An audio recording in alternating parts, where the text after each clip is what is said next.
My name is Jameson Green. I'm an author and a transgender activist. I want to be involved because LGBT people have had so much trouble getting access to healthcare, access to reliable, knowledgeable healthcare, and ongoing care in all the aspects of our lives. And in our society, we're often told, you don't count, you don't get access to healthcare because we don't like who you are, and that takes away our humanity. When you take away someone's health care, you take away their humanity. And I'm sick and tired of that, and I want to see this research done, and I want us to be empowered by this research. And I believe we can do it together. My name is Jason Nagata.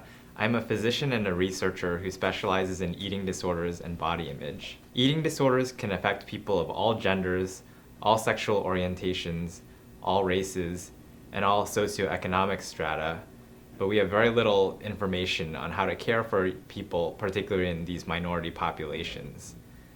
The PRIDE study was an amazing opportunity for me as a researcher to study eating disorders and body image in sexual and gender minorities. Our study was the first to actually look at norms of the eating disorder examination questionnaire. This is the most commonly used clinical assessment for eating disorders used by clinicians, particularly psychologists, but we don't have data as to what are the standards in terms of symptoms for disordered eating behaviors like vomiting, laxative, diuretic use, and other restrictive eating behaviors.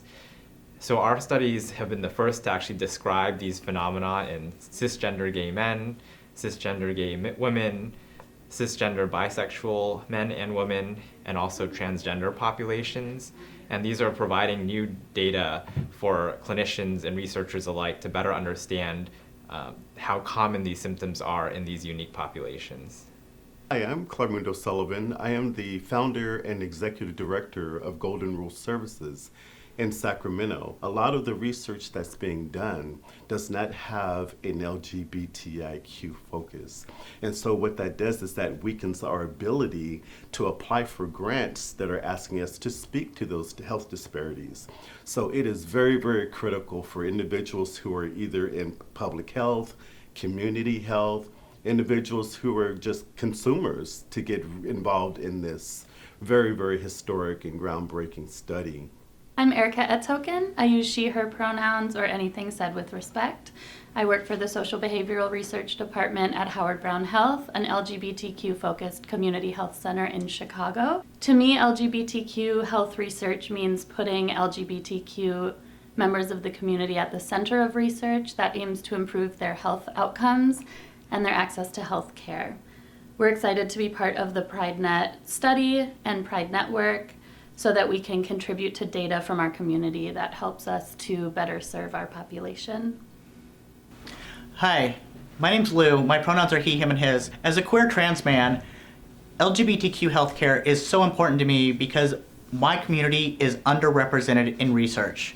We are not talked about, we are not thought about. I'm here because I want to make a difference in how we're thought about and how we're cared for. I started getting more and more involved with healthcare research and the way that it affected policy. I knew that I wanted to be involved with the PRIDE study because I know that the data that is collected here, that the information that will then be shared, will be able to help shape the policy in days to come, in years to come, and it could also have the implications on the way that people are taught about healthcare, about how our medical students learn.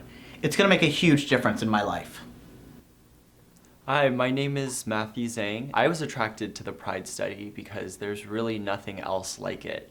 There's no nationwide or international study that cares so deeply about placing the power of research into the hands of the community, which that research is about.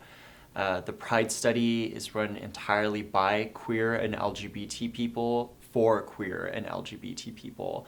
And to me, as someone who wants to work in medicine, specifically infectious disease and health policymaking in the future, working at the PRIDE study was a dream come true to learn from experts who are changing the world for LGBT and queer people. My name's Scott Lumry. I got involved with PrideNet because there was a number of my cohort. My husband was almost 30 some odd years older than I was. and they were starting to pass away.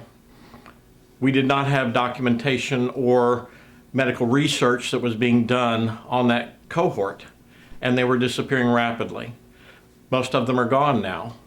I need to add into that research data so that I can be represented in future generations. LGBTQ health means so many things to me. To make it really brief, what I'll share is that it means that I get to be vulnerable, I get to be authentic, and I get to grieve in public. I also get to lean into my community for support as needed. I got involved with the Pride study early on because there's a lot of questions out there. We don't have answers. We've often had to do our best in our own communities to answer what's going on about our health and how best to improve our well-being, because we've been erased, we've been ignored, and dying because people aren't asking the questions that we need to answer. The Pride study and PrideNet more largely are one of the best examples of a concerted effort to really answer a lot of questions. Came at this more from a personal perspective as an out gay man who had many bad experiences with healthcare professionals early on in my life, and have made a career as a result as a physician, as a medical educator, and as a researcher to try and address a lot of the wrongs that have been committed against LGBTQ individuals. My name is Han. My pronouns are she and hers. LGBT health research for me is something that means hope for change. And I know that as a person who is bisexual, it's something that is kind of invisible for me, and in some ways I feel invisible. I feel like my involvement is meaningful because I feel that it's an act of love for the people that matter to me. And I'm all about that activism. So join us!